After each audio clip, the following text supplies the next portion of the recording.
Getcha Moving Monday! I'm Ryan Kuhlman of the Broward and the Miami-Dade Real Estate Investors Associations, also known as the BREIA MC, coming to you from the BREIA and MD-REIA headquarters. Hey guys, welcome back to another episode of Getcha Moving Monday. So how's everybody doing? How was your weekend? Did you guys get out there and get to it this weekend?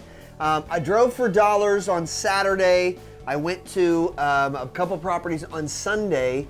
There was a partnering investor that wanted us to take a look at a couple properties. I went to Miami Beach. Wasn't a deal, way overpriced. And this property actually had a ton of violations. I always love it when my sellers try to, show me the house and be like, oh no, this extra bedroom or this extra bathroom. No, there's no violations here. Yeah, okay. And especially on those vacant and abandoned properties, which we see all the time. So as you can probably guess, the topic of today's show is code violations. Now, before we get into it today on today's episode about code violations, I do want to put out a reminder that we have a meeting, tomorrow and Wednesday for the Miami-Dade and Broward Real Estate Investors Association. It's our third annual city fair, and we're going to be having code compliance and building officials that will be coming out to the meeting that you guys can talk to them directly about their amnesty programs, which are programs that reduce the fines that are associated and leaned on the property from the violations. So you'll have an opportunity to talk to them. I'll tell you a little bit more about the city fair in a few, so let's get right to it. Now, the first thing is that you have to understand code compliance has a large spectrum, but for properties that are vacant and abandoned, which are the majority of the code compliance issues that we find, it's really cosmetics. It's really about the fact that the people that left the property and abandoned it had either left, maybe piles of trash in the front yard and the backyard. They let the grass start to grow. No one was taking care of the issues. So what the city does is they go through their little checklist and they'll choose what violations, what the property is violating right now according to the current code.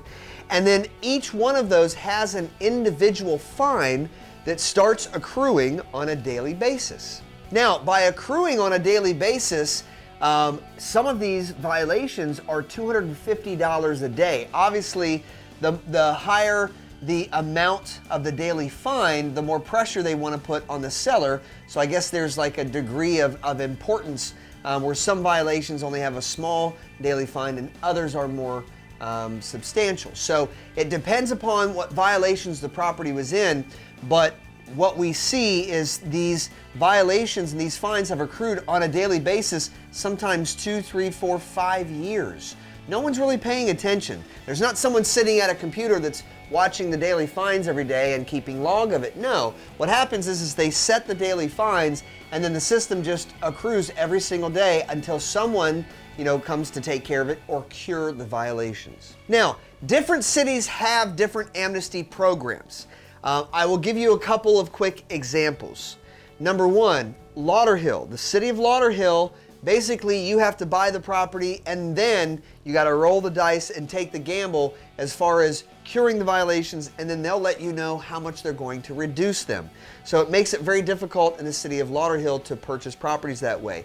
However, like the city of Fort Lauderdale is much easier to work with.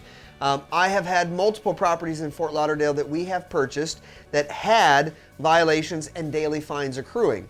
So the first step when you have a property with those violations is get a report. Go down to the city, talk, make really nice, take some donuts and coffee if you have to, and ask someone for the file so that you can see absolutely everything that's going on with the property. Coral Springs is very good at that as well. So that way you want to make a list of all the different violations. Then you want to see, okay, what can I take care of now? So if it's tall grass, get the grass, cut. If there's other shrubs and things that are overgrown, if it talks about the landscaping, just have someone go in and just cut everything out and just kind of clean it up. If there's piles of trash, you need to take care of that. Those are the quick, easy fixes. So those you want to do first, and then take pictures, and then come back to the people that you made nice with at the code compliance office. There's going to be an officer that's assigned to that file. You'll want to show them the pictures to say, hey, look, we're taking care of these violations. And believe me, the cities who are getting pressures from the neighbors, You know, imagine the phone calls from the old lady that lives next door that's just complaining every single day.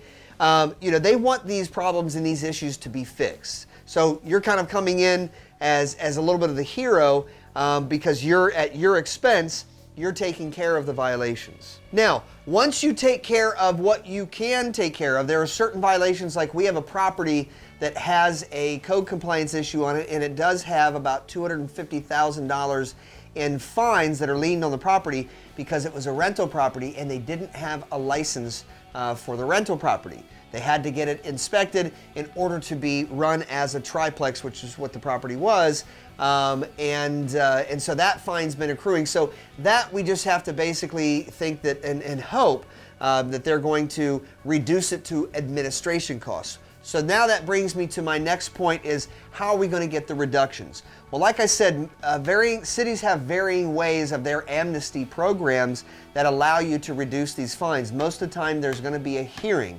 So the most important thing is to be prepared for that hearing and have all of the curing done. And you've been talking to the code compliance officer that's assigned to that case. That officer will be in the courtroom, okay? And obviously you want to be very friendly to these people, be very cordial.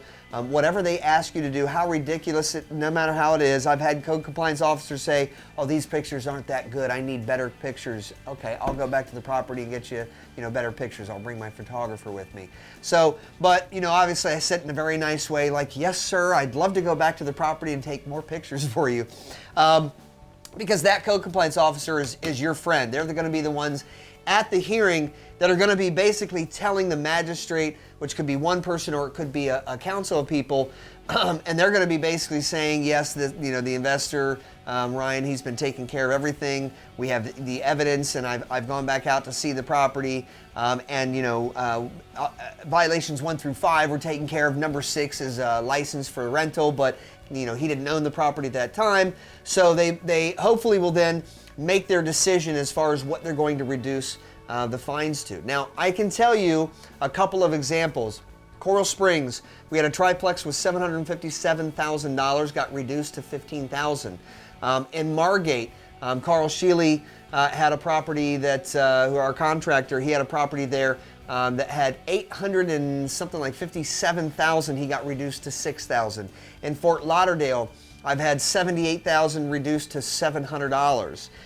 So it just depends, but I can tell you that in most cases, as long as you're curing the violations, the cities know that if it has an $800,000 lien on it and the house is only worth $200,000 and it's fire damage condition, they know they're not going to get all of that money. So usually they just want to reduce it to the administrative costs, so they take care of all of their costs on their end.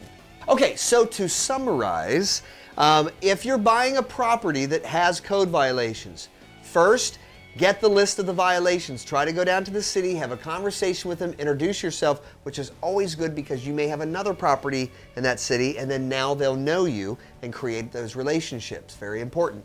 So get a list of everything. Then, depending upon what the violations are, even before you purchase the property, if you want to protect yourself while your title company is doing all the title work and everything, or finishing, or maybe you have to delay the closing a little bit, you tell the seller, hey, listen, I got to figure out exactly what it's going to cost me. Start curing the simple things. If it's trash cleanup, landscape, that sort of thing, we're investors, so you might have to put a little bit of money into it first, before you take the gamble of purchasing the property and then getting the violations reduced. But generally, in most cases, the city will give you an indication to say, okay, great, you've taken care of the majority of the violations, or maybe all the violations. I've had properties with just tall grass that had a couple $100,000 worth of liens and violations on it. Then you're pretty sure they'll give you the confidence in how they respond to it, to let you know that, yeah, I think we can get this reduced administration fees. We'll set the hearing date. And it's usually better if you can delay your closing and have the seller involved, because technically when the seller owned the property, so if you can do it that way. If not, then you just have to assess your risk and close on the property and then roll the dice. And now you know what time it is. Announcements. Well, actually, I don't need this piece of paper for the announcements because this is a really huge announcement. It's the 3rd annual City Fair. If you missed the last 3, actually the last two, then you're going to want to come to this one. So tomorrow, Tuesday, is our city fair for Miami-Dade. On Wednesday, it's going to be for Broward. We're going to be having building and code compliance officers from different cities, different municipalities within each county that will be coming to the meeting. Now, first, at our networking portion, we're going to have them set up with tables so that you can stop by, you can introduce yourself, get their cards, get their names. That way you have somebody that you can call and talk to. And by the way, code compliance officers sometimes also have a lot of information on what's going on in the neighborhood. So I've had different neighborhoods like Miramar, Pembroke Pines, West Park, where I've done a lot of different rehabs on, gotten to know the code compliance officers there, and they even give me some information on other properties, so you never know where your deals are going to come from. So they're going to be doing the Tabletop Expo for the networking portion, and then at the main event at 7 o'clock for both Miami-Dade on Tuesday and for Broward on Wednesday, we're going to have different divisions, different cities that will come in and talk about any new programs that they have. They might talk about community redevelopment programs, that sort of thing. We also have the commissioner for Broward County, Barbara Sharif, who was the mayor of Broward County, 2 different terms. She's going to be coming to speak about some things that are going on in Broward County. Very exciting. We have Marty Chiar, who is the new Broward County property appraiser. He's going to be speaking at the meeting. We'll have some other city and building officials, and then we're going to do a Q&A at both meetings at the end so that you guys can ask the code compliance and building officials questions on how to deal with not only just code compliance issues, but also illegal additions on your properties and that sort of thing. So you're not going to want to miss either one of those meetings. All right, boys and girls, well, that's all the time that we have for today's episode. I appreciate you guys joining me today, showing the support.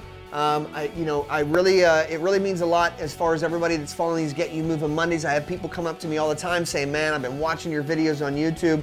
I try to truly give as much free education as possible, and we relate these things to deals that we're doing every day. So a lot of times, there are specific addresses or specific cities and specific situations and properties that we talk about. It relates to what we're doing every day as investors. And if you guys are out there investing in flipping properties, or if you want to get into flipping properties and investing, then it's going to be some good information for you to get your start in this business.